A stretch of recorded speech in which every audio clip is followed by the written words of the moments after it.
Off and on the clock, our first show as a trio here in a hot minute. Excited to run through the week 3 slate on Underdog Fantasy. We're going to look at the games we're interested in, our favorite scroll the F down plays. Then the Deposit Kingdom League is going to drop at 3 p.m. We'll talk about that and small field contest strategy this week. Then we'll pivot to some of the large 12-person draft strategies. We, of course, got the Dog Bowl, the goal line stand, and then we'll wrap up with some spicy margs. You know the drill. Building some pick'ems here on the platform of the people. I'm Pete with John and Nez. This is Off and on the Clock. Roll it.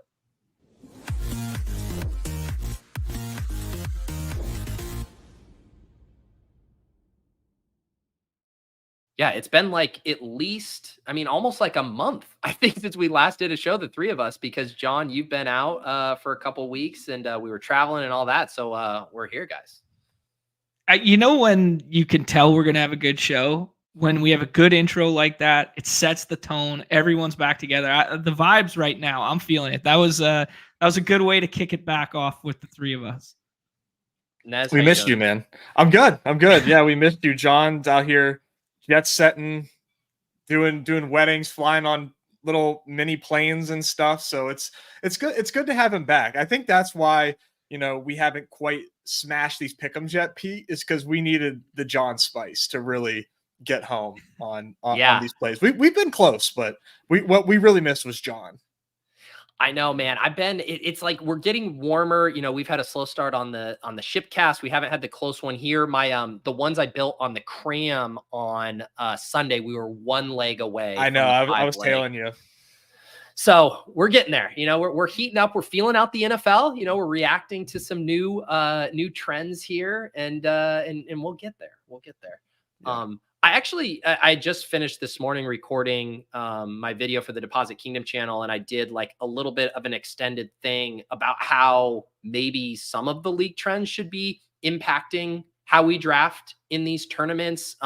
Mainly the bigger takeaway being, hey, if there's less game environments that are popping off and less teams that are actually hitting for big scores, being a little bit more open to correlating, to double stacking, something I had as more or less I don't want to say hard and fast rule, but just something I really steered away from in the big BR. And then you look last week, Kyler and McBride and Marv was the optimal double stack, and you didn't even need it to ship a 70,000 person contest because hardly any people did it. It was just the Kyler and McBride. There was some Kyler Marv skinny stuff, but people weren't even rolling out that double stack, which is kind of speaks to, I guess, how sharp the field is. And maybe we need to start to, zig and zag a little bit more.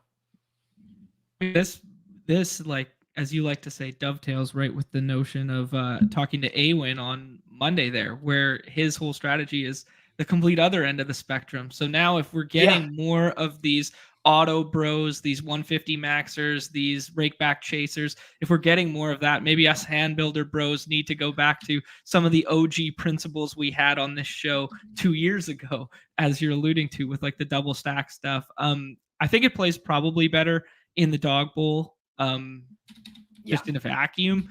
But I don't think it's a crazy notion given like the macro landscape.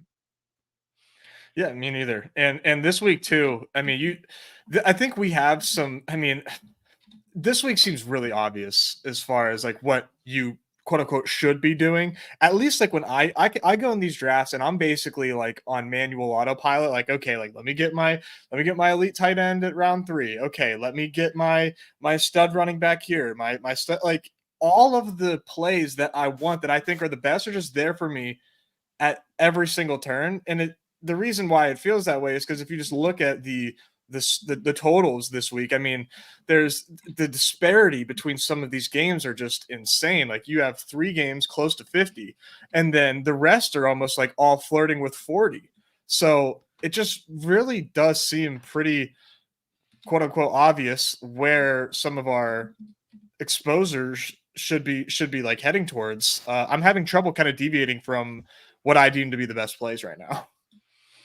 Yeah, one thing on the A Win interview, which by the way, if you guys are listening to this on my channel and for some reason haven't checked out the BadgeBros regular content throughout the week, you need to be doing that. They have a segment on Mondays called the Winner Circle. So it's an open invite. If you win 10K plus, you get to swing by. A couple guys swung by this past week, including A Win, who is a huge auto drafter. Like that's exclusively what he does. And my takeaway from that, his interview wasn't, oh, I should be auto drafting a bunch of teams. It was having big stands where you are ahead of market from the field and get a ton of exposure. And then those player goes off is a good way to have a good week. Like he was way ahead on Marv, was way ahead on Kamara. Boom. So it's not like you can still manually draft those teams. And I do like to kind of what you were saying, John, of what are the things that the auto bros can't do, right? They aren't going to be able to correlate at the same frequency as a hand builder. And so using that to your advantage, like the auto bros, they're going to get their stands in, they're going to get the best plays in, like they will jam in the projection. Like that is what they are doing. So how can you counterbalance that? Well, you build lineups that have access to correlation boosts that they don't. Yeah, absolutely. Speaking to this slate specifically, how should we go about doing that? Nez, sorry, you cut out on me for a second there. I went back to the hardwired stuff, but I imagine you finished your thought talking about like how strong the chalk is this week comparative to previous ones, and it's hard to deviate. Is that what you were? 100%. Yeah, Yeah. you nailed it. And it like we did when we were on with Davis yesterday, it was just like really funny because we were just able to just kind of shoot the shit.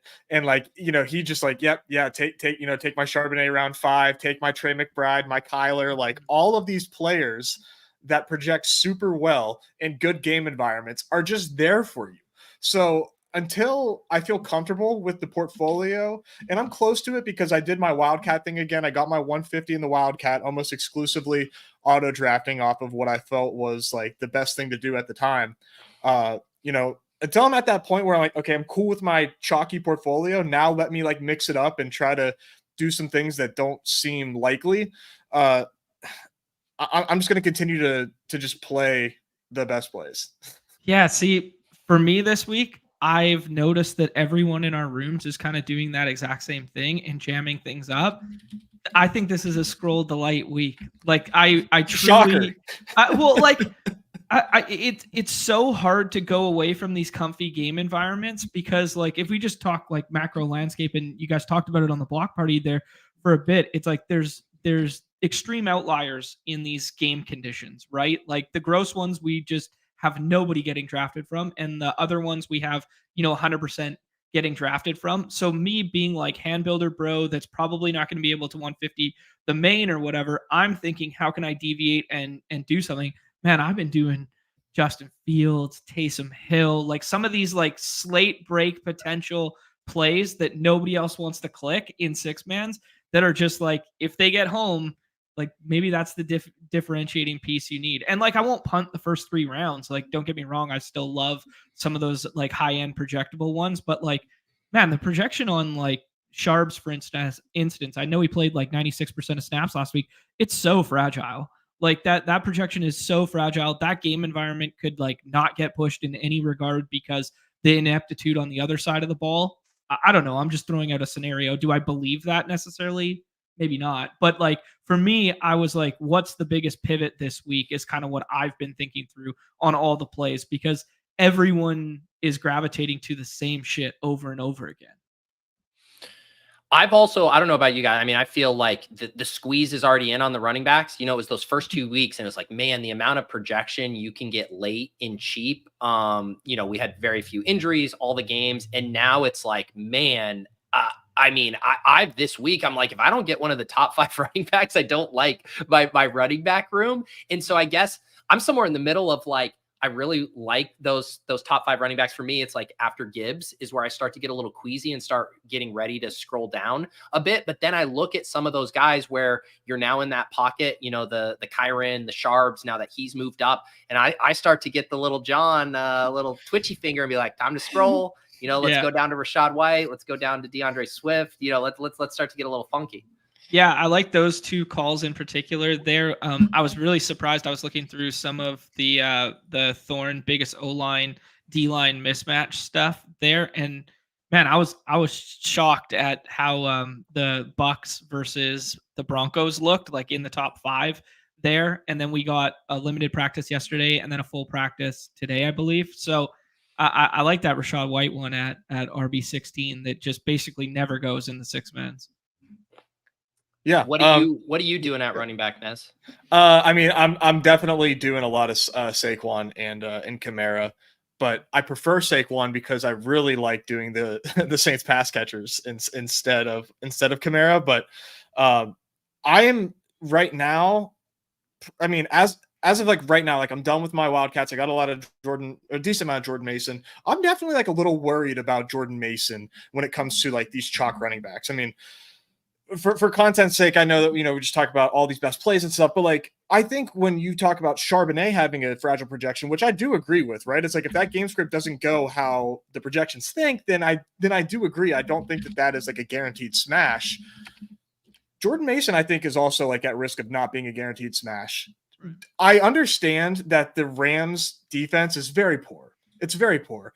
And volume, like the projection is what it is because like you just know how it works. The volume has to go somewhere. It's going to go to Jordan Mason. It's going to go to Ayuk, especially with this George Kittle injury now as well. Like, we haven't seen the Niners be this decimated. I don't think like in a long time. I couldn't cite the last time we saw the Niners look this decimated.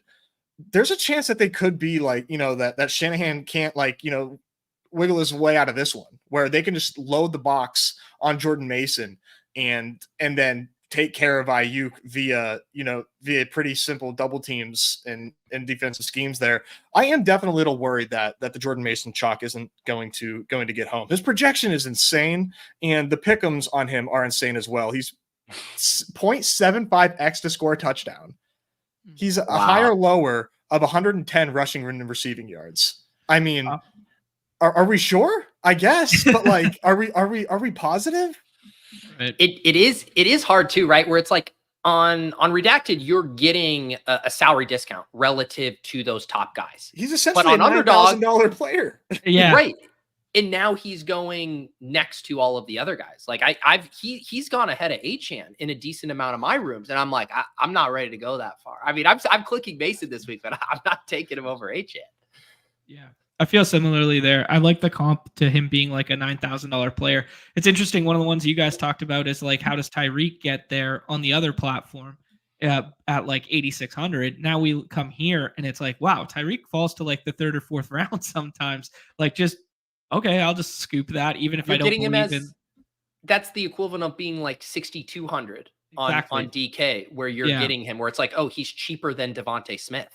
Or whatever. And then all of a sudden he starts to look real good in that context, because the multiplier you need on his salary or whatever, his ADP is so much different. Yeah, this is a really good point from Crutches, and one we talk through all the time, though, that the counterpoint is that ownership's capped here. Like, a player can only be owned 16% cumulative. So yes, I do see the merit in both. It's not a 1-for-1 comp, but it is just something that's worth talking through. It's more just the thinking through the opportunity cost of what you're passing up on say what that 1-2 turn in the BRs where Mason is now going, and thinking through, is that the stand you want to have on the slate. Right. Yeah. If you wanted to get like 50% Mason on the week, or you wanted to get 40% Mason and play like super exploitative, you have to take him every single time over Amon-Ra, Achane, and Justin Jefferson. And I think I take those 3 over him every time, basically. Yeah, I will say it is, because I was the same way. Like, I brought that up with JM on the show too, where I was like, well, yeah, just like a little queasy. Like, the Niners offense is so depleted. I understand the volume, but then you go look at his role. He even was running more routes last week, where again, he's never going to turn into CMC, but even if he just caught a few balls too, like, that really starts to make things look a little better. I think he's fairly priced, but I hear Nez for sure. And there's still some guys I just refuse to take him over. Yeah, totally fair. Guys, give me just like 1 second. My monitor just went black on me, so I have to like unplug my dock and then unplug it and then replug it. So you're gonna lose me for 1 second. Dock up at your own merit, bro. Don't worry. Yeah, the running back position, Sharbs opened up the week as a guy who was not getting drafted, and then ETR ranks, obviously news and stuff, have really started to push him up. He's now a regularly drafted guy. How are you handling Sharbs at this new ADP? I think he's going to be higher owned than we anticipate right now because of the Q tags earlier Yeah. in the week. So normally he's like the archetype of a guy that I'd like to chase up the board a little bit and like keep taking in like the 4th and the 5th. But as I see everyone else do it, this is where I'm really looking for pivots this week. I was enamored with Tony Redacted. Don't get me started, but I like just low key as like a half decent spot. I know the offense isn't great. But I was looking at that as like a straight 1-for-1 pivot off of that at like 1/5 the ownership, something like that. So just looking to take swings on little things like that. For instance, the reason I was enamored with that one was the Tajay Spears Q tags and not practicing throughout the week. But it does look like he's trending in the direction of playing. So I just thought that was a little 1-for-1 leverage spot. But yeah, I'm not ready to take him. I don't love Jonathan Taylor this week, and I don't love Josh Jacobs this week, but I'm taking them both over Sharps right now. Yeah. I'm terrified of Jonathan Taylor. Like, I don't have, I just, like, I finished the Wildcat, and in those Wildcat drafts, I literally had a full fade on Jonathan Taylor. But I think I need to think about that a little bit more when I draft these other contests. He's kind of, that's a really interesting game because I really do have a lot of respect for the Bears defense. He's like the best thing going for them right now as we kind of like deal with the ebbs and flows of Anthony Richardson. On the other side of that coin, in Corain's walkthrough, he kind of noted about how the Bears are, they're a strong defense, but they're giving up a lot of those like splash plays, I think, as he describes them. Yeah. And I mean, and that's not like the only thing Anthony Richardson really has going right now. We're like deep balls and rushes. So that's a pretty interesting spot. But I think I'm going to go with my gut here and not like buy into that big fat projection on Jonathan Taylor, which looks pretty goddamn good. I'm going to go with my gut here. I think the Bears defense is going to handle him, but famous last words. I think the reason for the ETR one is the O-line versus D-line mismatch is they have them as a top 3 O-line versus a 30th pass rush on the D-line. Now, I don't know. We can nitpick that one. So I think that's baked into why the projection's considerably higher. Yeah, and I think there's a definite, I think, built-in bias towards the Bears. Maybe not. The Bears may be looking very poor on offense, where I would deem this to be like, not necessarily now or never because Caleb's a rookie, but this seems like a pretty damn good bounce back spot for Caleb. Like, in this, that's obviously only like dog bowls only for me, but I really think that this has got to be, you need to look good here. If you don't look good against this Colts defense, then there's a hot seat going on. There's going to be a large conversation in the national media if they can't do anything against this Colts defense. Let's talk a little more like macro, I guess, through the lens of ADPs. I feel like it's a pretty wide open slate at quarterback. Like there's a lot you could do. And I'd be like, yeah, that makes sense to me. And then tight end, I feel is the opposite. I feel like pretty restricted in like the options I like 3 of the top guys. I have like 1 to 2 scroll downs, but man, I don't know. The onesies, at least on the tight end side, have been tricky for me. Any thoughts on quarterback and tight end for you guys? I kind of feel the opposite to you, Pete. I just wanted to say, wow. I do. Okay, let's talk it out. I kind of do. Yeah. So like, I feel really strong about like the top end quarterbacks and very much less so toward the bottom end of those QBs in 6-person drafts, at least. In 12 persons, obviously you need to, stack and you're going to have to scroll down a little bit more.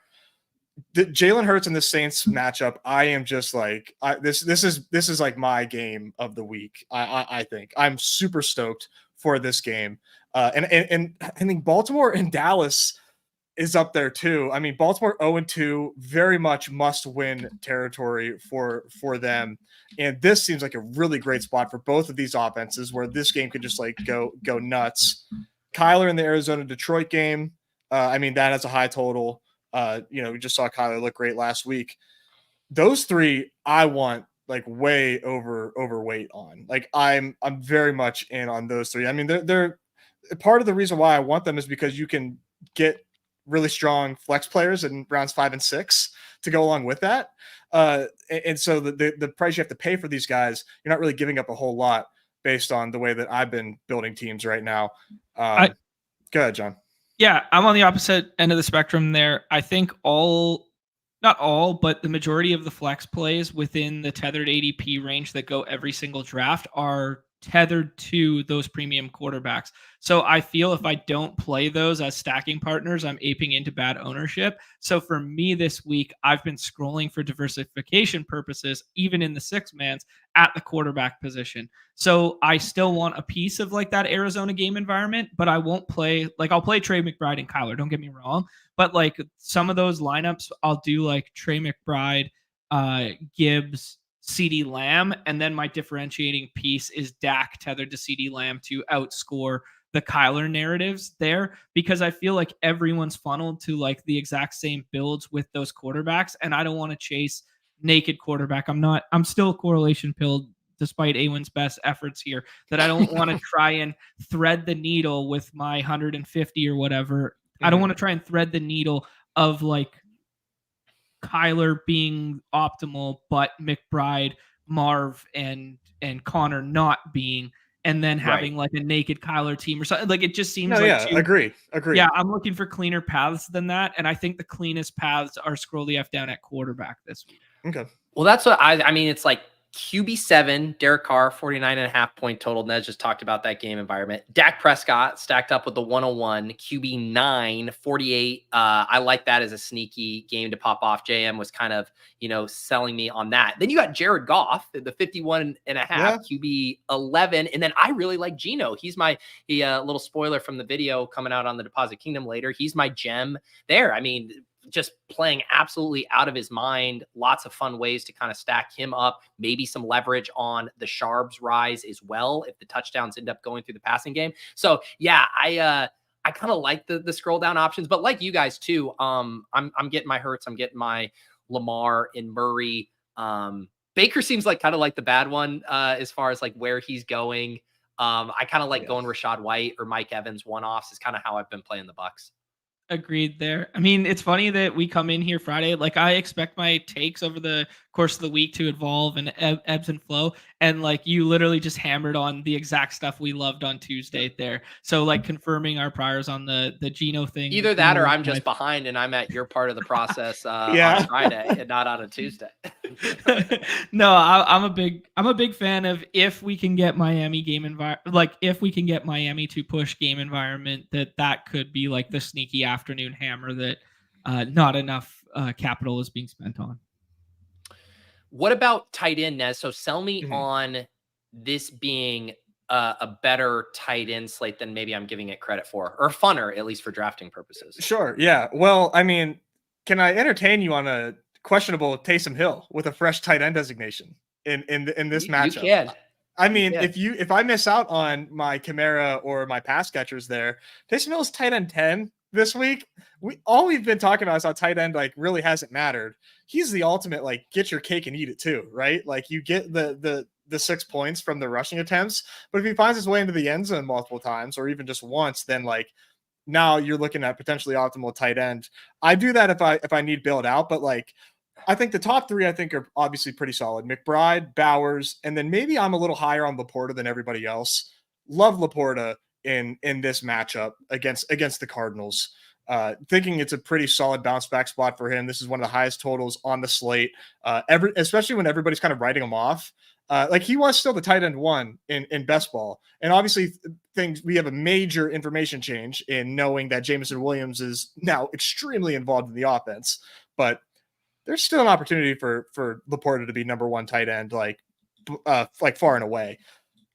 Yes. I really like Mark Andrews this week against the Cowboys. And I love Jake Ferguson too in those same game environments. Like there's 6 really. What is so funny, dude? You just named every fucking tight end with an ADP, and they're all good. Like, what's the problem? No, go ahead, John. I was gonna say The number one thing I loved about Taysom is he wasn't in the ETR ranks. I messaged Leone this morning, so people that were dragging and dropping weren't taking Taysom. I think people will be shocked once Taysom gets added to those, how high he will be. He'll be adjacent to Ferg. He'll be tight end 7. He'll be ahead of Likely, I think, something like that. So I've been taking Taysom a shit ton in the Dawg Bowl. So preaching to the choir with the Taysom stuff. Yeah, I think to me, I guess what I love McBride, Brock, and Laporta at the top. Like I'm going after those guys as much as I can. I'm a little shakier on, like, obviously we're gonna lose Kittle. I don't think he's gonna play. I'm not even playing the Q tag game with Kittle. I don't think he's gonna play. Andrews, Goddard, Likely. Those have just been the tougher one for me. Once you get to the Ferg and Taysom, those are the two I really like. But yeah, it's just, to me, I'm just always going to be not like the tight end 5, 6, and 7 on the slate, just kind of structurally. I'm not going to ever get there that much, which makes it tough because, if I have a Lamar, I'll do it, but I'm not going to do like one-off Andrews and one-off Likelies, I think, at those ADPs. Goddard, would you guys are you guys double stacking like Hurts and smaller stuff? Would you do like Hurts, Devontae, Goddard? Definitely. Yeah, I've only done it once or twice. Hurts is a guy I avoid double stacking. Him and Lamar are the two guys I avoid double stacking. Yeah. Totally fair. I think that they have the ability to get pushed in ways where it's like, holy shit, you have to have one of these two quarterbacks. Which is what really makes them exciting. We haven't seen the Cowboys look good yet this season. Like if they can get back on track, maybe it's a CD training camp thing, maybe it's a Ferg banged up thing. If the Cowboys are able to push the pace on the Ravens, and I don't know if you guys have heard, they're a pass funnel right now, and in like the largest way possible. This game could just be insane, where it's like we get superhero Lamar just running, passing, doing everything, and man, this Philly New Orleans game is going to be so sick. It's just. Like JM, like obviously, like everybody knows this. That's looked at stats. He stole my thunder. Derek Carr's only thrown the ball 39 times this season. Yeah, and they are the talk of the town. They are the most prolific offense in football right now. Derek Carr's thrown the ball 39 times. If they get pushed by the Eagles and they have to throw, maybe 39 times in one game. Holy shit, man! This is going to be absolute fireworks. Yeah, I like the Dallas one a lot. Like their splits last year, home versus road, are like substantial. So and I like the pass funnel narrative with Baltimore there. So I'm kind of like that game environment slightly more than the other one. But yeah, Saints are doing a lot of fun stuff. And one thing that they are doing is like a lot of pre-snap motion stuff with the move tight ends. And I hope in a more competitive game environment that they find a need to use Taysom more. I think like he's been underutilized the first 2 games. He got banged up in the second one, but I think he's been underutilized with some of the schematic stuff that they're trying to do, which is kind of interesting. But it does feel a little point chasey. Like, you know what I mean? Like they put up 40 burgers in both the first 2 games. And like, now I'm kind of like, is this fake sharp to be going after this? But that game does look fun. That's why I like it so much, because everybody like I am not afraid to chase the points and double count this matchup. The Eagles, we should be salivating over this. I'm seriously dumbfounded that like Chris Olave was a round 2 pick in best ball, a round 2 pick. He's going against the Eagles, which are one of the worst pass defenses in football, and this is the most exciting offense right now in football. And like people don't want Chris Olave in this matchup. I can't believe it. I seriously can't believe it. His target per route run jumped to like 34% in week 2. They clearly want this guy to be involved more. I'm willing to just like be the donkey on the left IQ meme and just like, hey, this is a good baby. Saints go Bird. Good team, great matchup. Just play him. Yeah. I like Olave a good bit. He's probably actually like my favorite like way to get access to that game. He just seems like, I mean, once the pendulum swings back to them not hitting on every 60-yard bomb and finally getting in a back and forth, I mean, Olave is going to absolutely feast here. And then my last tight end point, I just want to say, I will give you an actual take rather than just naming every tight end. I recognize the fault there. Give me a little Dalton Schultz this week in what could be a strong matchup if the defenses don't prevail. And I mean, Vikings have a pretty low key underrated defense, or redundancy there, excuse me. But Dalton Schultz in this matchup, if this game can actually get pushed a little bit, and RIP Brevin Jordan tore his ACL, so he's out for the season there. I mean, I think you can see a small bump for Schultz in that regard. I think it's also direct leverage off of all the pieces that will go ahead of him, right? Like 100%. people, even in the 6-mans, but if we're talking 12-mans, like Diggs, Tank, go every single time. Akers is going to be a swap for everyone, and Schultz is going to be, 60% in the dog bowl, something like that. Yeah. All right, dudes, I'm checking the lobby here. How are we looking at 3 p.m.? Do we see a deposit kingdom? I don't know if I see the deposit kingdom yet. Let me give it a refresh as well. Try turning it someone off ping and me. then on again. I'll check with Hope on that. Any other thoughts on big stuff? We haven't talked a bunch about wide receiver yet. Any thoughts about that position on the whole? Well, I think CD is number one, like mega this week. But like we said, talk about the matchup a little bit with the Ravens there. He surprisingly doesn't go 101 every draft, thanks to that awesome Q tag next to his name. Shout out to the news team for that one, because you can get CD in like 25% of your drafts right now, which is just like absurd. DK Metcalf also has a fake Q tag. Full participant. Full yesterday. It's incredible, man. So thankful for that one. I kind of talked about it at first with like the Niners and the way that these projections are shaping out. I'm worried that we are just going to get funneled to Brandon Ayuk, and it's actually just like kind of like what I already talked about, like not what we all hope and dream it is, but it totally should be. But definitely worried about like the Ayuk perceived free square there. And Tyreek Hill falls all the time. Like, why can I get Tyreek Hill at pick 20 so often? So that's part of the like cookie cutter draft lobbies right now for me, where it's like running back, QB, tight end, running back, receiver, that like you shouldn't be able to get where they fall right now. John, let me pass it to you. I'm sure you have some good scrolls for us at wide receiver. Yeah, Jameson Williams in the 6-persons for sure. Like if that role is real and he's kind of usurped some of that usage of Laporta, like Jameson Williams for me has been a good click for the 6-mans. He goes every single time. In the 12s, Amari Cooper as leverage, like doing some Cooper neighbor stuff in the 6-persons. Not crazy to me, but both go untouched the vast majority of the time. But he's on every buy low model ever with these 9 targets in back-to-back games, translating to absolutely nothing. But yeah, I mean, there's that one. You mentioned DJ Moore the other day, just as like that secondary is bad, and we just got the Keenan Allen official rule out. And did we? Yeah, he's out. That's my bags, man. They're weeping. Yeah, those ones seem kind of fun to me. And then you mentioned the George Pickens, like all those called back plays on penalties and that sort of thing as like a field stretch potential. Not falling in love with it, but like, I mean, as soon as you get to 6-round dog bowl, when you're staring at his name versus like Adam Thielen and Jerry Jeudy and Juwan Jennings, like I'm just taking the talent play there. Exactly. Right. I think that's a good way to pivot, is in these low scoring environments or these low game totals, just look for the alphas and someone tag GA, let them know it's Steelers talk time. I think Pickens fits that bill. Yeah, I think I really like that scroll down window for wide receiver, Tank, DJ Moore, JSN, a couple of the guys you mentioned.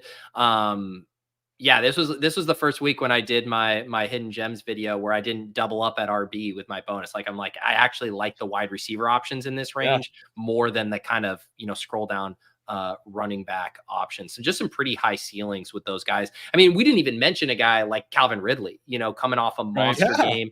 I know it's a gross game environment, but like they're not using Hopkins at all. He's their entire passing offense. I haven't done any of the 12-person drafts yet, or this week. I did a couple goal line stand. I haven't done dog bowl. Like, is Ridley just available in the 6th round whenever you want him in those? Yeah, pretty much. He's gone undrafted a couple times in mine. 22 like A dot in back-to-back weeks for Calvin Ridley. Yeah. 22. That's absurd. And the Packers aren't even like shutting down wide receivers like I think a lot of people would think with the Jair treatment. I mean, they're middle of the pack for wide receiver scoring, so it's not like they're absolute lockdowns. Yep.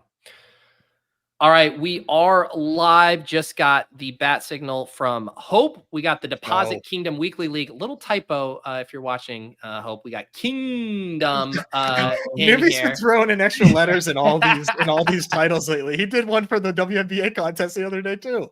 Those double G's are for my bankroll the first 2 weeks there. GG, bro. GG done. Yeah. We got similar setup, I believe, just slightly bigger this week. We got the $10 entry, 3 entry max, 1K up top. I will review the winning lineups on the portfolio review and the Deposit Kingdom weekly video. Shout out to Mark Zorner for taking down the week 2 edition. Had that nice Kyler McBride stack with Alvin Kamara. Should we hop in and rip one of these? Hell yeah. Yeah, man. this is my first one. It's been gone too fast the first 2 weeks there for me to get in. One, I wasn't able to get in when traveling, and then last week I was like, oh, I'll definitely get that Friday night, and it was gone already. So happy to get in finally. Yeah. Excited to hopefully, yeah, I think yesterday, or last week it was like 10:30 a.m., 11, I want to say, on Saturday when it filled. So this thing's at 4% already. 4%? What? How is that possible? How many overflow drafts do we have right now? Oh, I don't know, man. I mean, we're already at, what is this, like 8 lobbies? We need this. Put it to the end of the tiles. We at the end of the carousel. It's filling too fast. Jeez. I know that's what I told Hope last week. Just put it at the end, bury it. This is crazy. But at least people can plan it out accordingly. Like we're dropping at 3 p.m. Eastern. You know that if you're drafting Friday night, you're going to be good. Come Saturday morning, all bets are off. But just make sure you get your entries in on Friday night. We got Crutches in the 101. We got Biff Tannen at the 6. 1-2 guys. Have you been taking Amon-Ra here? Or I guess that flipped a little bit in ADP. How have you guys been handling 1-2? Been kind of mixing it up a bit. I like the running backs here. I'm Saquon or Kamara here. What do you like, John? I've been taking Justin Jefferson. Wow. Okay. Yeah, I don't hate that. I do tend to like the teams a little bit more when I get one of these running backs up top. Let's grab Kamara here. So Justin Jefferson's your 102. So you're going to have a massive position on him. Yeah, John. Yeah. What's the talk it through at least him? I mean, I get it over Amon-Ra for sure. I guess over the running backs. Talk me through it. Yeah, I just kind of like some of those back end running back options as to get different. The way I'm getting different this week is the back end running backs and the back end quarterbacks for stacking purposes. So that's just kind of like a macro thesis. And then, I'm not crazy in love with like the Derek Stingley potential shadow matchup, but Jordan Addison already ruled out Justin Jefferson, in my estimation, best wide receiver in football. I'm just going to let him keep being the KOC volume merchant, 12 targets, let him cook. Yeah. And I do think there's some upside potential there in the dome that game gets rolling. Right. Yeah. I think it's the least sexy of those. Sorry, Nez. I think it's the least sexy on paper of those 3 games, like the big 3 in the Arizona, Detroit, Philadelphia, New Orleans, and then that game. I think it's probably the least sexy of the group, but I'm a proponent. So yeah, we could do the Matic method here and just like take McBride and then just like keep it moving. Like we can pretty much know exactly how this team is going to end up. That's it. Are you guys? I'm kind of balking at the Marv price this week. Absolutely. Like this is not what we should do. Like could it kill us? Absolutely. Yeah. But like he did this on 4 catches and like some of these were like broken plays as well. It's just a classic like bounce back, like yin yang whatever you want to call it, of the market that we see all the time on Underdog in these contests. I mean, the proper way to play it is just to not touch it. All right. Now talk to me. What do you want to do here? This is kind of choose your own adventure. It is. I take Ayuk here. That's me. And then I try and push quarterback, and then I figure it out if someone else does the Kyler Marv. Not opposed to the double stack, not opposed to scrolling for a running back play. I am cool with Ayuk. The one thing that I am worried about is, of course, Marv, and also man, the Panthers just aren't really good at anything. And I'm not worried about Joe Horn on Devontae Adams. I'm not really worried about their matchups on any of these Raiders, to be honest. Adams had a great game last week. It kind of seems like he's just going to eat them alive this week. And doesn't he seem like he has 30-point potential against these Panthers, especially now that they have Dalton there with the ability to hopefully push them somewhat. But I just don't think the Panthers defense is respectable in any regard. Yeah, I think it's just like you need the Panthers to hang, right? Like if they have their way on the ground, I think that's how they don't get there. I mean, I called it the slop it up fest of the week here. I think Panthers can hang. I think Andy Dalton can do enough to push game environment. I do also think the Raiders, I mean, Pierce seems like a little bit of an old school, like bullheaded guy who's not going to just like abandon the run, but they've been awful running the football this year. And they had some really solid O-line play last year, not as much this year. Mr. Good Boys in the chat. But yeah, I just think, yeah, I don't know. Oh, like, sorry. No, that's fair, John. I understand your point 100%. Yeah. Let's see here. Running back, wide receiver, this JT fall. I guess he's ADP 21. Wow. Okay. Yeah. What do you guys like? I mean, I'd scroll here. I'd take DK. Okay. Yeah, that sounds fun to me. Yeah. Like you got to think about obviously like setting up the QB here, and we can 100% get Geno in the last. And I would say these are 1,100 person contest, very much open to a double stack here. You got? Should we rip it in with JSN and get a little Geno JSN? Do you like it more than the Sharps? Like you'd rather have two pass catchers? Then who's our quarterback if we go Sharps? Purdy or Carr with. I'm Team Pete. I'm Team Pete here. I think JSN. Okay. Here I'll get. Well, we'll get. Let's see. Whatever I get first. Yeah, I got Geno. If someone snipes us on JSN, Godspeed. No, I like that because it's like if you just get that right, you're in a really, really good spot in here. Right. And Geno's one of those things. Like JM talks about this a lot. Like when a guy like Geno gets home, unless it's Lockett, then RIP us. You generally know who's taking him there, and it's going to be probably his alphas and maybe a little Noah Fant in the 12 persons. But I like doing this. And I guess honestly, it's not my favorite, but in the smaller stuff, I don't think it'd be insane to do Geno, Sharps, DK. I don't think that's awful. I've done it in the bomb once, so yeah. You could definitely get away with that in the bomb for sure. Just nailing. If they drop 30, yeah. Yep, you're 6xing for sure. Yeah. No wonder this contest filling so quickly here. We got 400 of us watching. Do us a favor, whether it's on Pete's channel, whether it's on the X platform, whether it's on our channel, give us a like, a sub.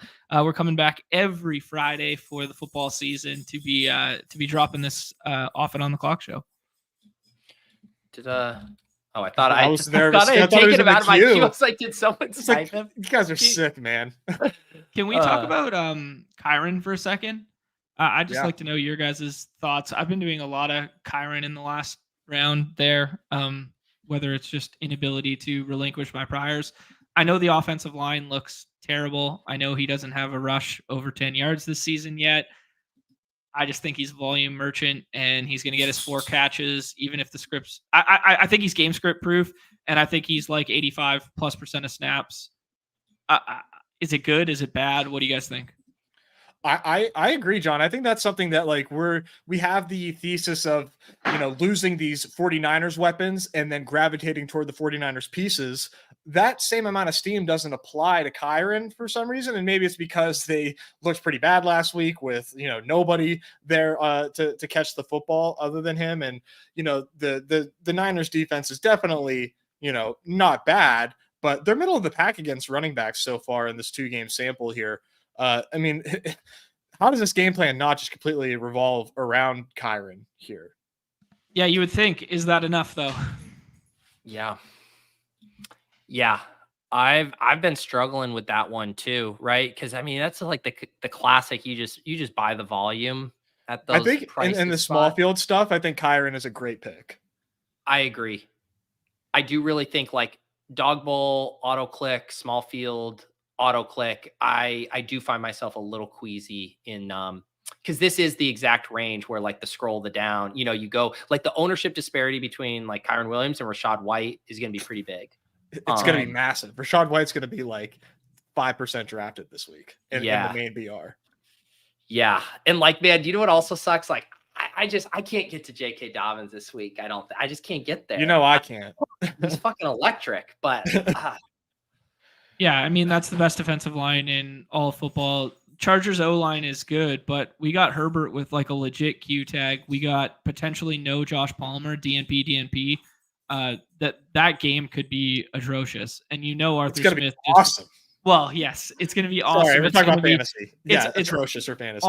Army versus Navy 2010 or some shit. Yeah.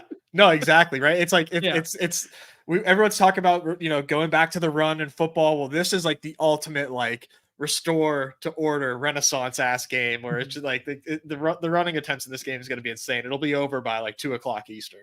Yeah, I think the only way you could potentially get sneaky shootout potential there is if Steelers score twice fast.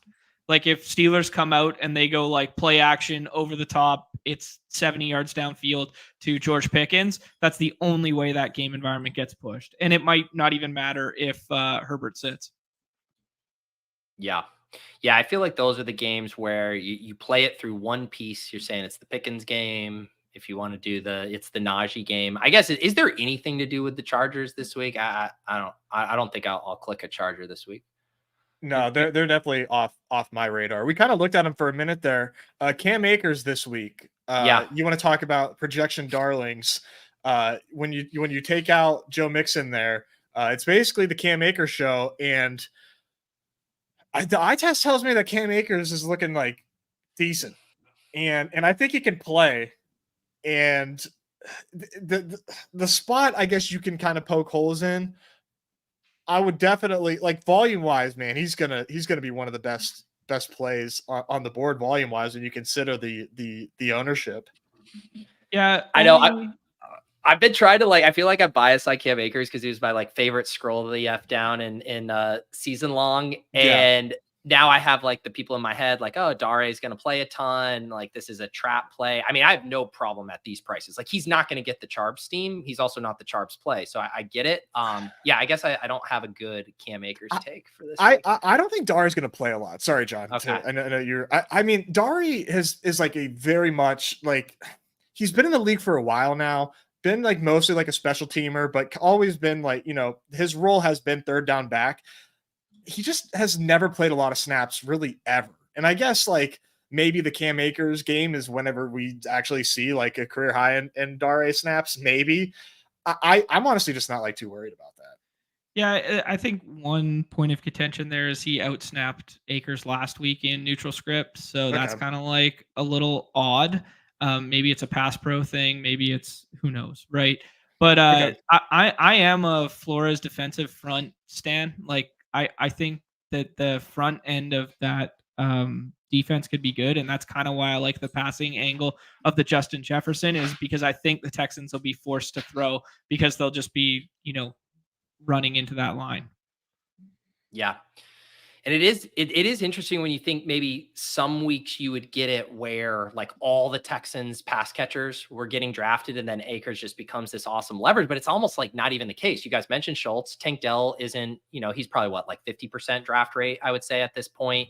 Way If less, that, I think. yeah, I think it less. In my drafts, I'm scarred because I recorded my Deposit Kingdom video and he like got sniped for me like twice as I was trying to set him up as a gem. And I'm like, okay, is this guy not That's a gem? awful timing. Yeah. But yeah, so like that's the other I have been just doing tank basically as opposed to doing the acre stuff, but I don't think it's the worst idea. I mean, when you look at some of the other workloads in this range, yeah, I don't know. I think he's comparable to some of those other plays, maybe a slight tier below, but yeah, Cam Akers. I think I will just have my exposure via my bet with Davis and my Best Ball Mania shares. There was one more in the chat that I kind of liked. If we do get the Herbert's able to play and the high ankle's not a big thing, there is Lad. Like Lad has a scroll DF down in the 12s. Like he's going to be kind of only show in town there. So if that game does get pushed, so like a Lad Pickens kind of mini might be. Yeah. I don't know if it's smart or not, but it just has a potential if we think that game environment goes anywhere. Yeah. Speaking of talking through potential good plays, is it pick'em time or am I jumping the gun?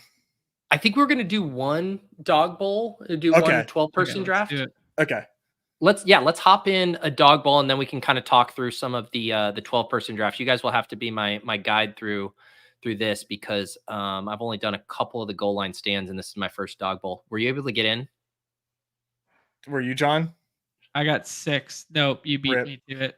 Yeah. There's 6. Holy cow! I'm in the overflow. No, but still, I mean, like that's Yeah. I guess we were pretty close to filling here, but wow, dog bowl liquidity is just. I mean, so awesome this season. There's no the fastest way to fill a dog bowl room is on off and on the clock. Like that is the quickest way to fill it.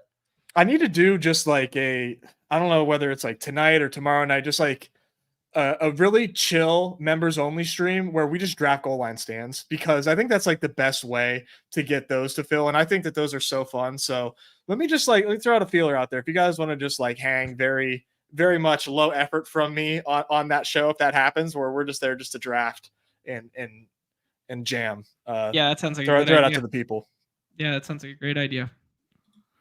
What are some of the big things you guys have noticed in the 12-person drafts? Maybe like what are some of the macro trends that are different? Yeah. Your whole board by the time you get to the 4th round is going to be purple. Everyone is, I mean, in all these red badge bros rooms, you get Hurts, Kyler, and Lamar going in the first 3 rounds. Sometimes you can get Kyler coming all the way back in the 3rd, and then purple just fills the front end of your draft board or your queue. Yeah. The one thing I've noticed is that being at the back end of the 1st round is awful. It's the worst. Same as last week. Yes. I mean, like I'm basically just trying to get the nutted stack back there. So usually like Devontae and Jalen Hurts or Kyler and McBride, and just hoping that stack carries me to, a shot on goal. It's been really, really tough back there. So we'll see what the room leaves me. Yeah. I'm going to take take Saquon here at 6 as Gibbs goes 5, and I love me some Gibbs, but geez. Yeah. John would have smashed Jefferson. Are you going to get Jefferson at 6 in yours? I backed out so I could focus here. Like, okay, gotcha. Yeah. I feel like it'll be even exasperated further in the 12-person, but I find it easier to find wide receivers I like late compared to running back. So like, I don't know. I have a hard time. I'm okay with like kind of scrolling too. If I like put a ton of capital in everything else other than my wide receiver too. I've talked about it a few times with John. If I got pushed into a corner, I think I would be okay taking Juwan Jennings in that Rams matchup. As the wide receiver 2 there without George Kittle now as well. Is he not regularly a 6th-round pick in these? I would have for some reason thought he might have been. No. Him and Demarcus Robinson are 2 that just sit there at the back end. Like a Purdy Ayuk Juwan seems very viable in the dog bowl. Yeah, nobody wants Purdy because like he didn't flash anything this season when he had weapons, and now he doesn't have weapons, even though it's a soft matchup. But I would say another thing I've been seeing, Pete, is like Ayuk is like a 1st rounder here in every dog bowl, and Really? obviously not the case in 6-person drafts.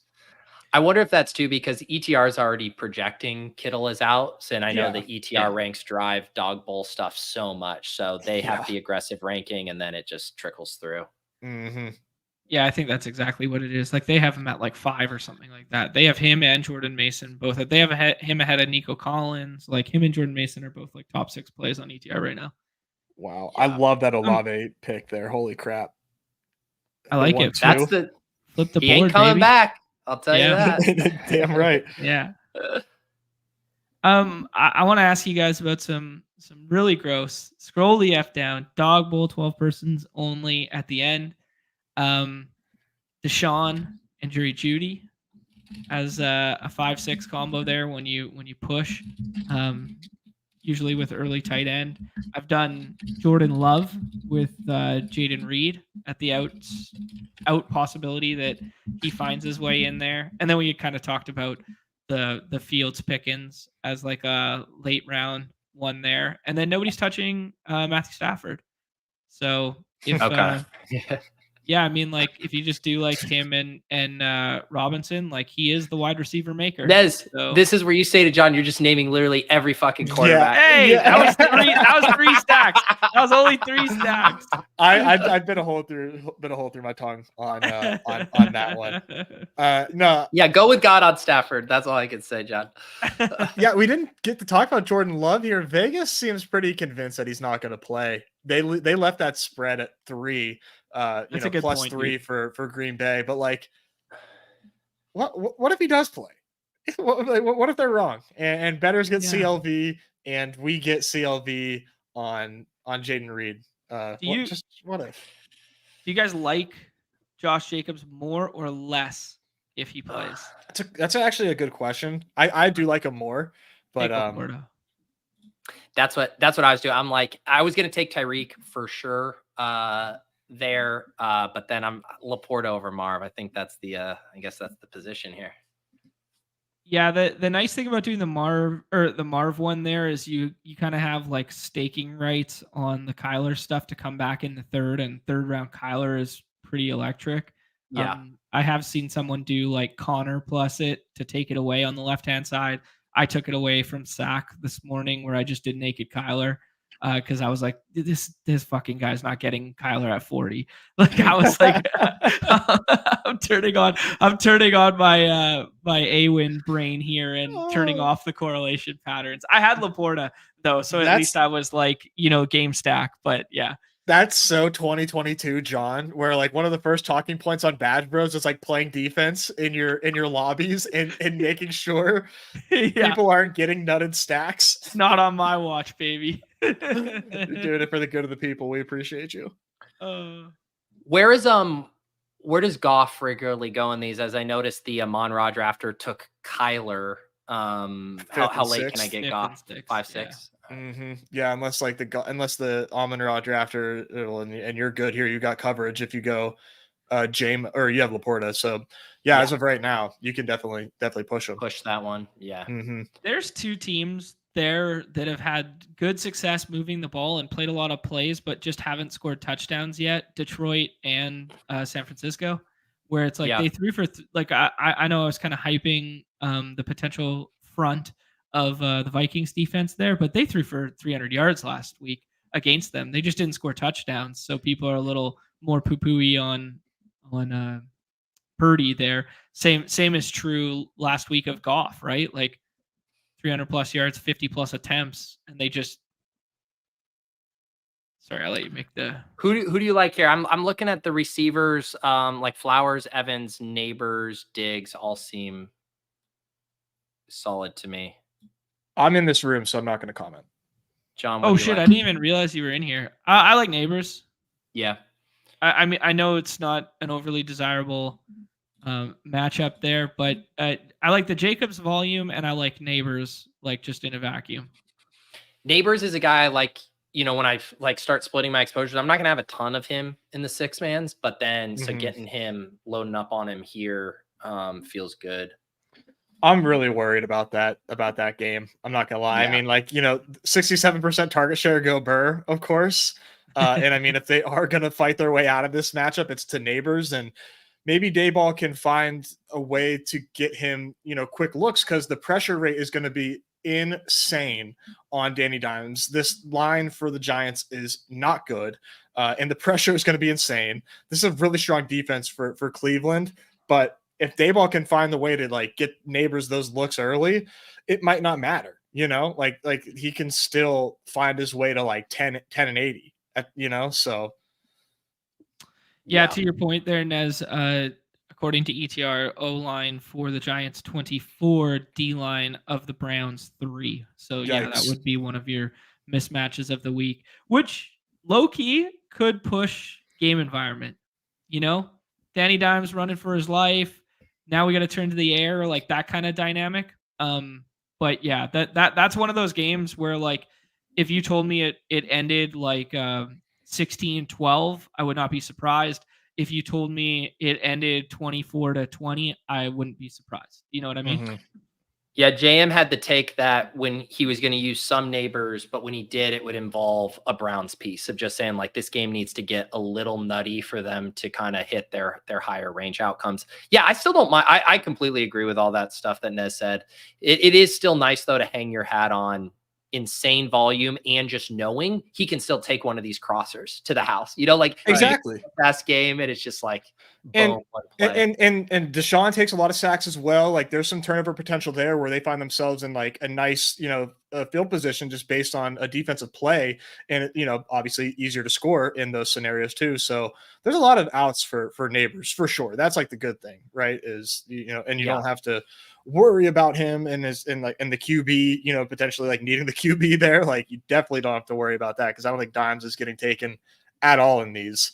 And even if he is, like you probably don't have to worry about that. Yeah. So here's a fun thing in this room. Tell me inside the mind of a red badge bro. Can I push? So the Kyler drafter has both Amon-Ra and JMO. I guess I'm wondering, would anyone take naked Jared Goff, or could I push Jared Goff to the 6th in this room? On your right-hand side of the board, I don't think any of them would take naked Goff. The Gibbs drafter might be interested with who has Marv.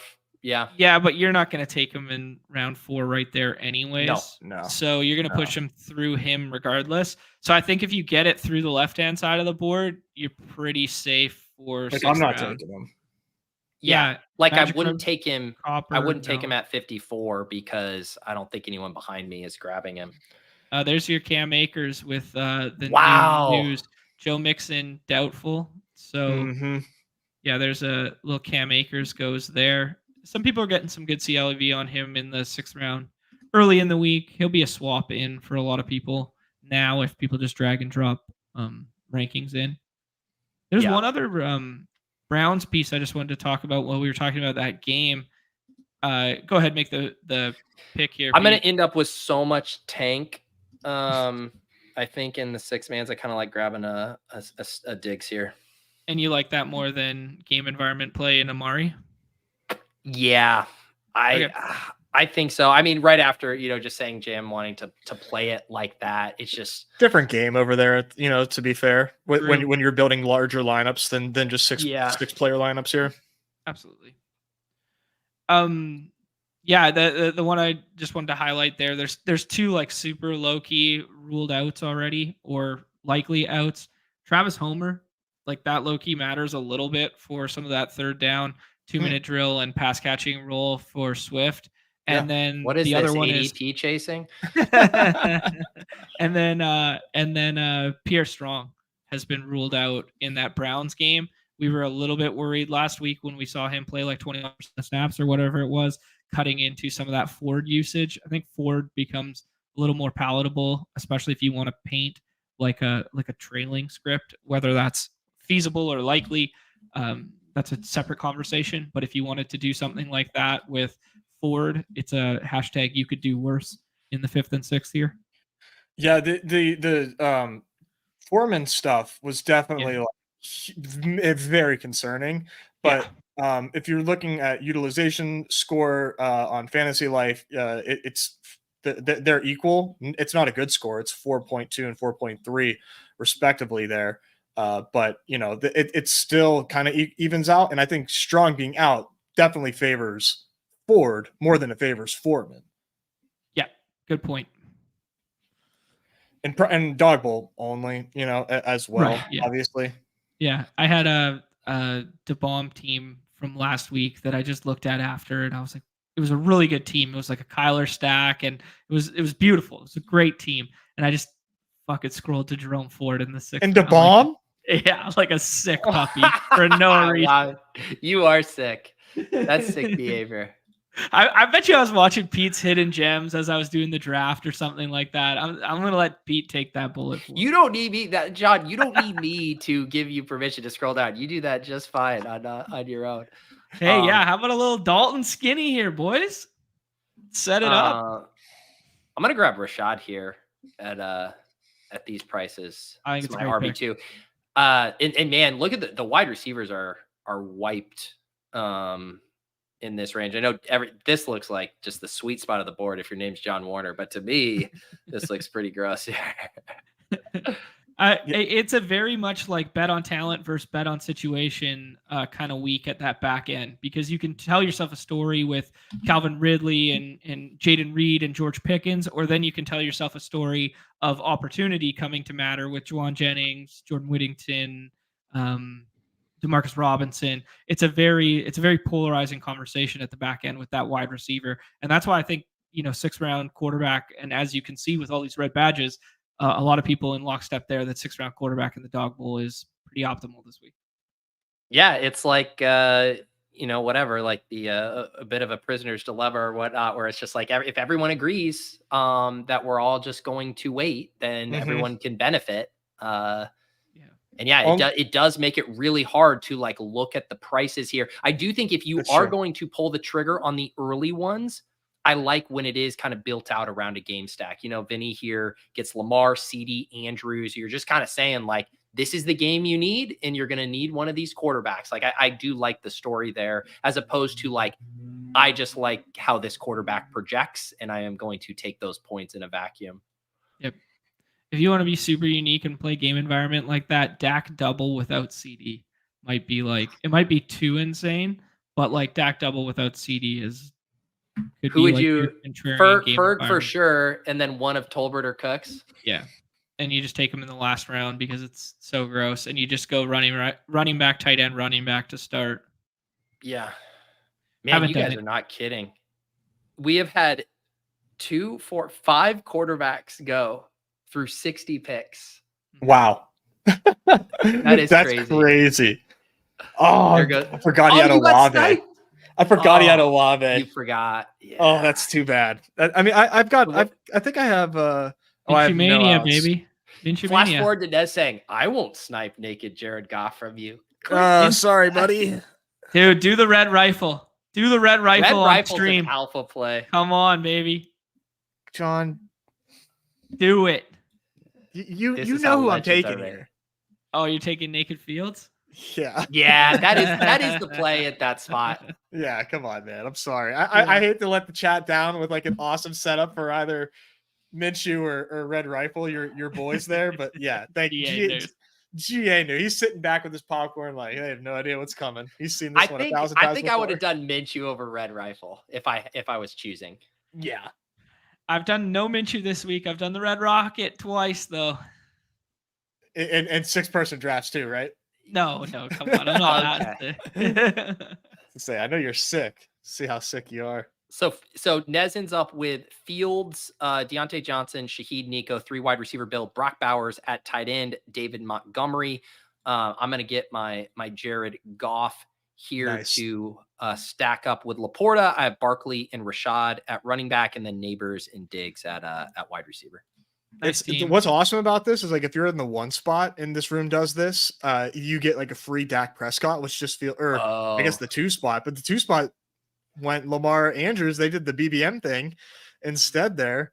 If you're in the right room, you'll they'll let you have Dak in the 6th round, which is just like, that is crazy. Do you guys think that's playing into bad ownership? Oh, never mind. You took it away. Someone took Dak right there. Is it the Schultz drafter or is it Naked Dak? Naked Dak.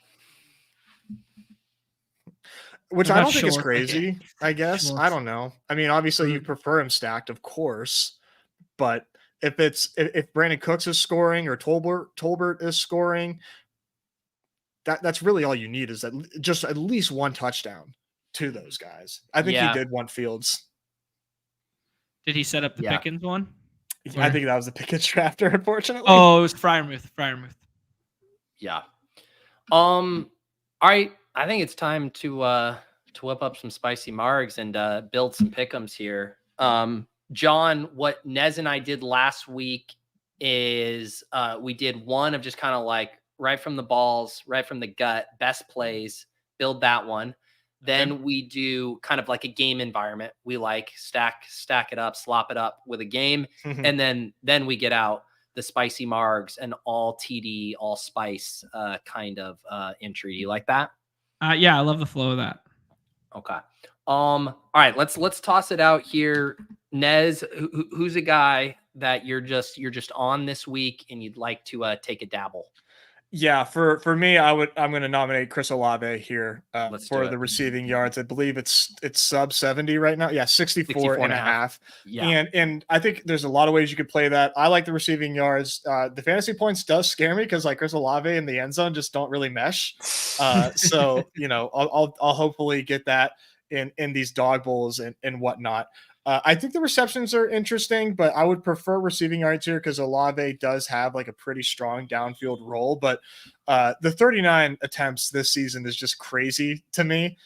So I do think that he does have an out at receptions, but I prefer receiving yards. John, you got one? I'm scrolling right now. I can do one while you look. Yeah, please. So we mentioned it, and maybe it's gone up since I did this one earlier.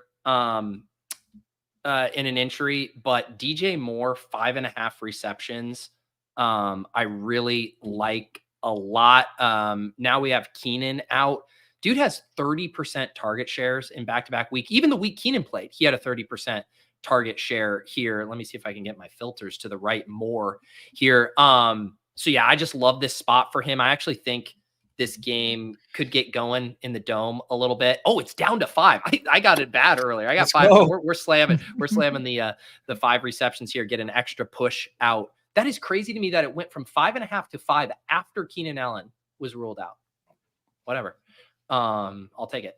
Why is that? John, you got something here for us? I'm looking at.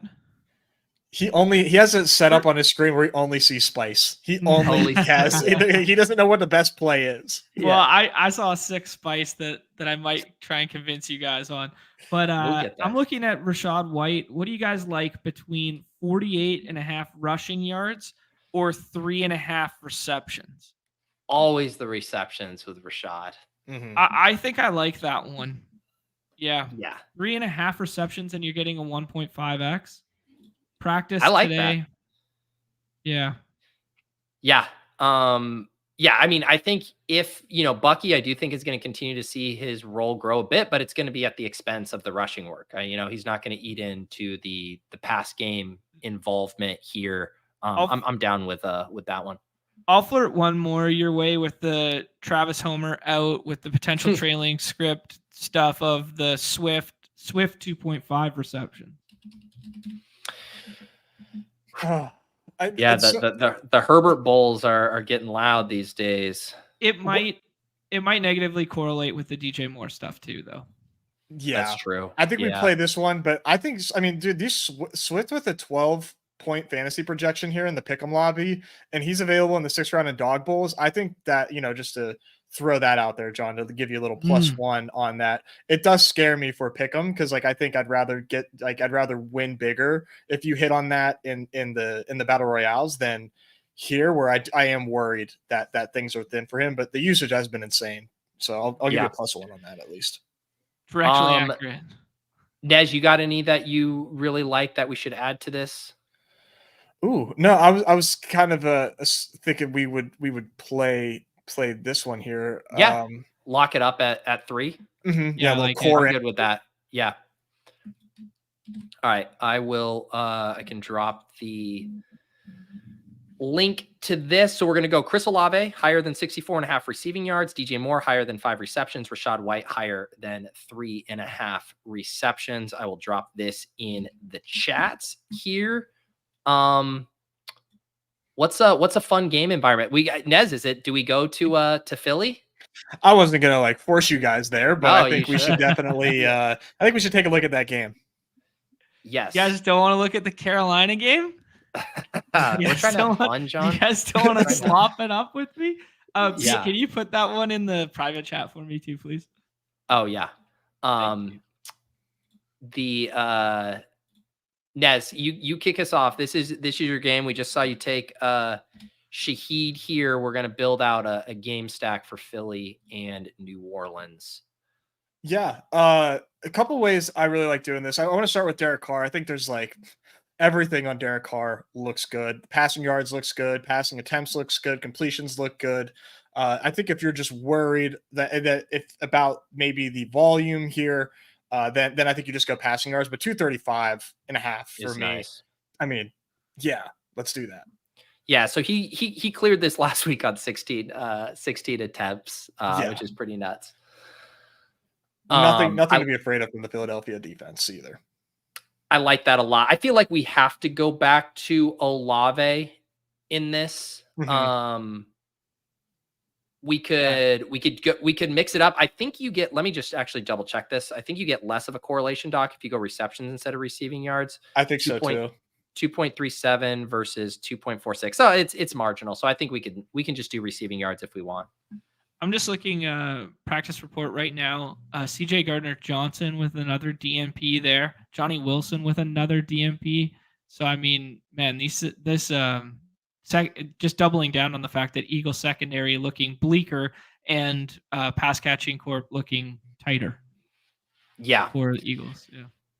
Yeah, let's do. I mean, I do think the Carr and Olave stuff. I mean, those guys are hitting together or failing together, probably at such a high frequency. Mm-hmm.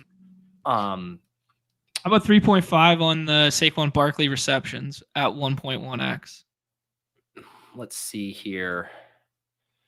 3.5 receptions, so getting to 4 receptions. Had that last week, week 1. Almost had 5. Yeah, almost. Yeah, don't remind me. Yeah, God. Actually, speaking of almost had 5, if Mike Dubb comes down with that touchdown, I win the primetime Palooza last night. What do you really? Yeah. Jeez. Instead, I finished like 70th or something. I would have split it with my best friend Sam Olsen though. Well, I mean, it's a nice guy to be holding hands with at the top. I don't know, Nez. Like, I kind of like the rushing attempts more. He's coming off a 24-22. 18. What's the rushing attempts? 18. Mm-hmm. They clearly want to run the ball, right? Like they've been running the ball. I mean, you look at those numbers, those raw numbers, in neutral situations, they've been running the ball, and I think that we can still get a high scoring game with an efficient running game. I like the rushing attempts. Let's just like put a pin in Barkley and look at Jalen Hurts for a minute, if you guys don't mind. Okay. Yeah. He's clearly, in my opinion, like a key to this game going off. And I kind of just like the fantasy points for Jalen Hurts. Like, I don't like overthinking it. Yeah. Just thinking he gets there in a million different ways to 21.75. I don't mind that at all. Are we going to make it 5? We should. No, yeah, we should go 5 because we're only at 4.74. By the way, guys, this morning I used them when I made one for my Deposit Kingdom video, but I had 2 of the specials. I had the gimme, so you can change any line to 0, and then I also had the no sweat as well. I ended up building one. When you guys watch the Deposit Kingdom video, I'll include the links to that, but it included a Jake Ferguson touchdown that we don't have to sweat thanks to the no sweat token. Nice. All right, so let's get another angle here. What else do we think? Could there be any value with Goddard potentially? I think so. Let's take a look here. The 4 receptions feels rich. Yeah. How spicy you guys want to get? I don't know that we can do fantasy point. Oh, Jesus Christ. Let's save that for the spice bomb. Kobe, baby. I think I would go receiving yards, but maybe he needs the receptions to get there if I was going to do Goddard. I know we already paired Carr with Olave. You can double him. But I think doing Rashid Shaheed receptions, which I know feels risky, but like if like the story we're telling, the 9 fantasy points is just like so much better though. Like that's so much better. 9 fantasy points. There's a couple ways to get there. But my thesis on the receptions was like, we get more pass volume, and they've run so many 2 wide receiver sets like almost exclusively that just increases your target per route run like an insane amount when you are only running 2 wide receiver sets and you are one of those 2 wide receivers. Really like the 3.5 receptions on Shaheed, and it feels kind of counterintuitive because of the type of player that we've known him to be. But now he's running all the routes, and he's only one of 2 wide receivers on the field. He's eclipsed it both games on low volume already, right? Yeah. I guess week 2 he was only at 3. Last week he was at 4. Yeah, I'm good with that. And again, we're not going to get a negative one that's up to 6.47. So we might actually need a little John Spice to save the payout on this. 32% of snaps playing the slot wide receiver with Johnny Wilson out. Nez didn't even know who he was on the primetime Palooza. Primarily a special teamer. Look at that sweet 4.56x. Kobe finds the end zone, baby. What do we think? Wasn't it Johnny Wilson who had the end zone target? He did. He had the end zone target at the back there, and then Kobe had a little screen in the red zone that he was short on. I would love every once in a while. There's I would love to interview whoever clicks Bub means 13.89x. I would just like to talk to that person. I clicked the 11.6x Paris Campbell on Monday night there because I thought he was going to come off the practice squad and instantly play the slot. What about a 2x Goddard? What if we put that in there for TD? I'm good with it. Yeah. I mean, he's the number 1 benefactor of AJ Brown being out year over year. All his tight end or all his points. I forgot about that. Mm-hmm. Otherwise, you could take an extreme Dawg or what if we flip Shaheed to the TD? Yeah, you could. I mean, because then we could do Goddard yards if we're trying to flip. Sure. One of those. Yeah. The Olave TD is not that much different either. Yeah, I think we do one of 2 things. We either just stick to another 3-piece and then we go 5 on the next, or we just spice this thing up with some touchdowns. I think we need to spice this up. I like the game element. We're playing this going bonkers. Let's see here. We can do Saints touchdowns. We just can't do that with fantasy points. So like with Carr, we would be okay. That's what I was saying. Like we could just flip it to Shaheed or Olave for the touchdown. Yeah, let's flip it. Let's flip the touchdown to Sheed, and then let's flip the Goddard to 4 receptions. I like that. The Goddard 4 seems quite nice. And what does that leave us at? Are we over 10? Up to almost to 20. Oh, okay, cool. Nice. We're back home. We're back. That's where we want to be. That's where we want to live. And again, like Shaheed is the exact guy you want to speed up these games, just not to when they're winning by 25 points and the Eagles are packing it in. Okay. Nice. Here we go. Back to our classic 20x for a game here. People are talking. They are talking about Britton Covey. They are. You've gaslit your community into talking about the John Warner and your guys' private John Warner Discord. You guys can all get your Covey entries in. Okay, now we are going to land it here with a true spice it up, spice only. Doesn't have to be touchdowns. When have we gotten any? When are we going to be able to get the adjust like all sliders on desktop? I know we need it so badly, because like that's so much fun, and you can really get crazy. Like I almost hit the Shaheed 99 yards last week. That was at 8x with that one. So like you can really get home in a big way over there. Obviously harder to hit, but they're also like 80x the fun. So. Yeah. Crutches did one this morning that I followed suit with. I think Aaron Jones is going to play now, but the Ty Chandler, you spice all the receptions all the way up to 5.5 in like a trailing, they're getting their doors blown off script like that. I mean, it played better when maybe Aaron Jones might miss, but you could get 8.8 on the 5.5 receptions for Ty Chandler. That's great. You know what's crazy? Speaking of the Vikings, and maybe we want to get spicier for this, but Justin Jefferson 1.2x to find the end zone. Yeah. Respectfully, Underdog. Let's put that. This is kind of what we did last time, or maybe this is what I did on the cram. Like, let's just put all of our ideas in here, and then we can curate it down. Okay. We always have to look at Trey McBride, right? Yeah. 1.54. I'm putting it in the idea. Yeah. It's definitely. I think we can go ahead and stamp that one.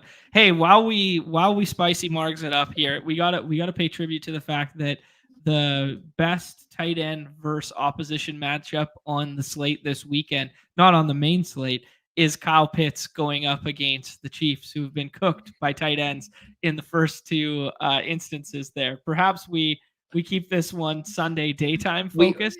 But I'm saying without saying that you're getting bailed out by him not being on the main slate so hard. We are not throwing him in this thing because we want a main slate entry. That's exactly why. Can you imagine though, right? It was like that Christmas Day one, man, when all we needed was McGronk spike, and it was like a 10K. It was like 45 people in the Deposit Kingdom were gonna win 10K. Yeah, damn. That one would, and they had the red zone trip on the very first drive. So they marched all the way down there, and then they failed to convert. They went for it on fourth. Failed to convert. Or maybe Dortch scored on the first one, and then they just basically never got back to the red zone. And everything else was like dink and dunk all the way down the field the rest of the way. That one was when they were giving us the McBride, like still giving us like the 3x. I do have a consideration. And this one isn't like quite as like sexy, but Chris Godwin 1.28x to score a touchdown here. The thesis on here is that the Bucs will probably throw a good amount, and Mike Evans gets the PS2 treatment. So that leaves Godwin available for either a long run to the end zone or just an end zone target. All right. We'll add it to the idea box here. Who else are the guys we want to go touchdown hunting? Let me see what my guy Tank Dell. Let's see what kind of Dell. You'd be surprised. Where is he? Yeah, 1.37. That's not as nice as I would have hoped. I know. Well, Clay threw out in the chat there the Stephon Diggs return to mini 1.59. Wow. He's 159.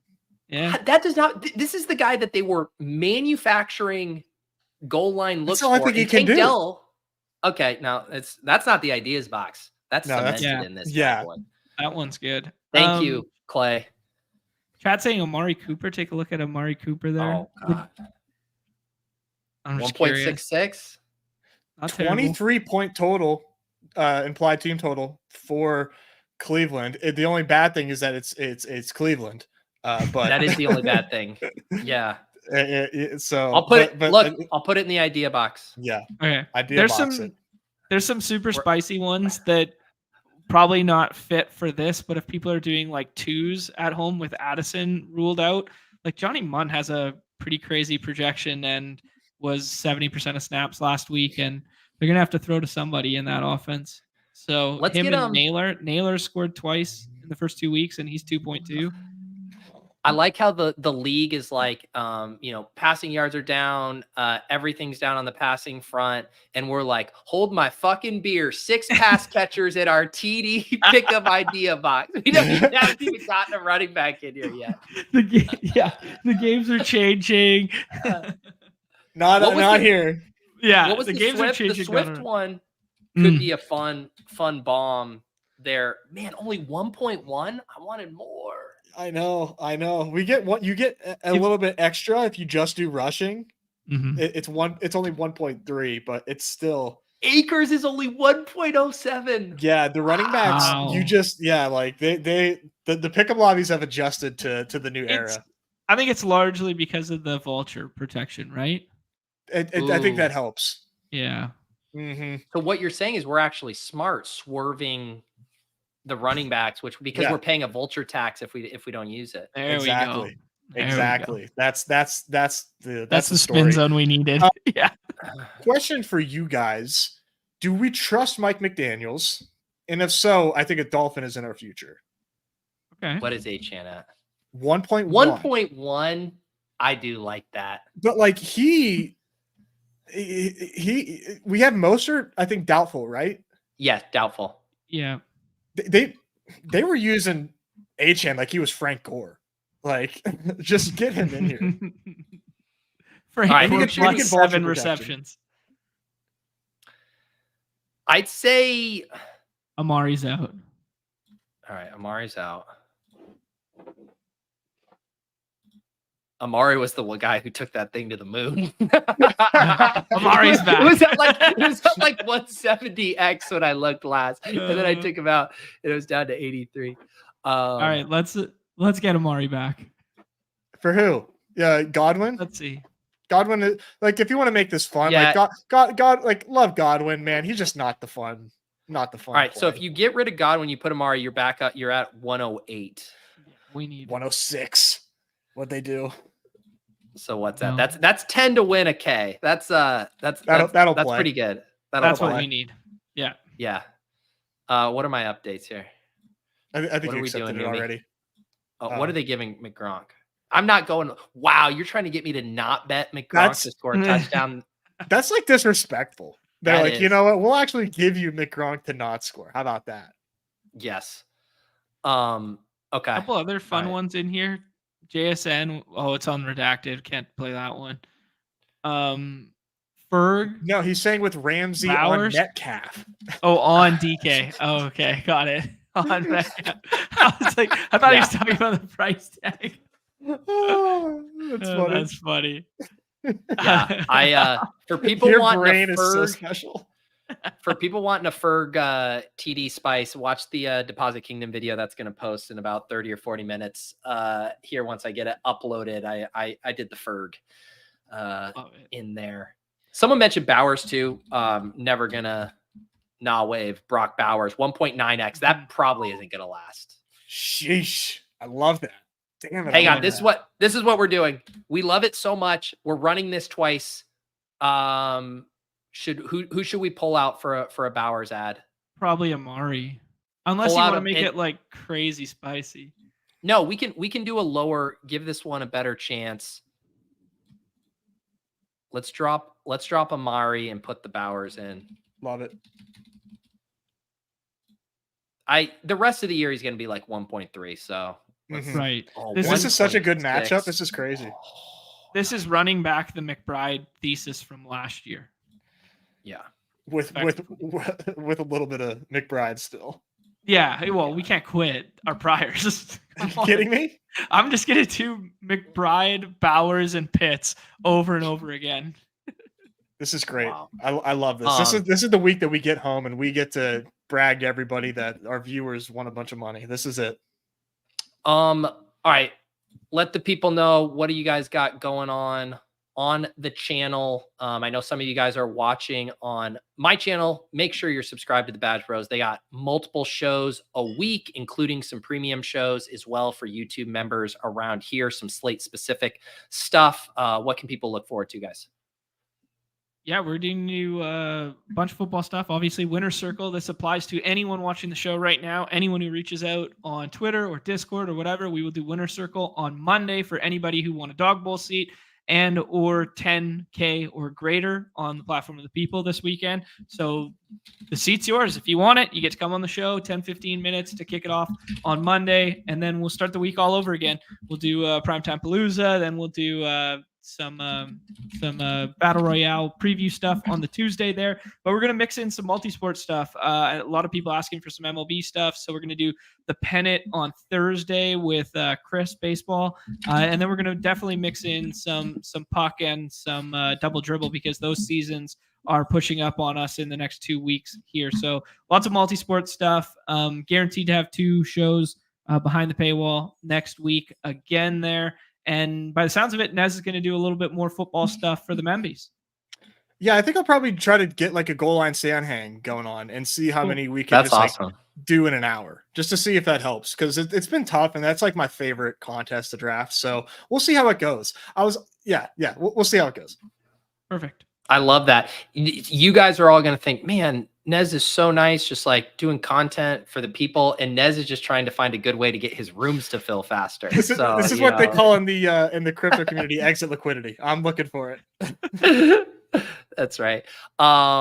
Yeah, for me, like I said, go check out that Deposit Kingdom video. I'm literally going to upload it right when I am done with this. And then I'll have for you redacted players tomorrow, my After Dark. I'm having Galen. He's behind the solver. So we're going to talk some sim stuff, and super sharp dude behind the scenes. My favorite Galen anecdote, when Bales was doing the push-up challenge, and Galen was trying to see like how feasible it was and deciding, we're all trying to figure out, should we bet on him to do it? He did it himself. He did it himself before it, to just see like, is it possible? He accomplished it himself. So this guy is like an animal as well, a very behind the scenes guy. So I'm excited to talk to him, and then I'll have the cram on Sunday. R.I.P. Pillow Girl, the original. The original. That stream. Pete, did you do the push-up challenge alongside watching it? Oh, like trying to see if I could do it? Yeah. Oh, hell no. No. Oh, I did it because it was like peak COVID. There was nothing to do. We were inside, so I tried to do it, and I crapped out like an hour or 2 before Bales. Well, that's why I wasn't gonna do it. Yeah. Well, that was back. This is how long ago it was. Like Jennings and I was firing up periscopes, and I was calling it like, quarantine, CORE, see what I did there. And we would just like play like these games. We'd have like a deck of cards, and you'd flip one over, and it would be like how long you had to do your plank or how many push-ups. Like we were getting real bored there during those days. All right. Anyways, off and on the clock. We're here every Friday, 3 p.m. Eastern, talking you through the Battle Royale and 12-person contests on Underdog. And of course, spicing them up. Thank you to Underdog. Go get your entries into the Deposit Kingdom contest before that fills. Join us in the Deposit Kingdom Discord. We got the BadgeBros. We got different channels for all the different sports. You want to go hang out in there. Appreciate you all. Good luck this weekend, and we'll catch you next time on Off and on the Clock.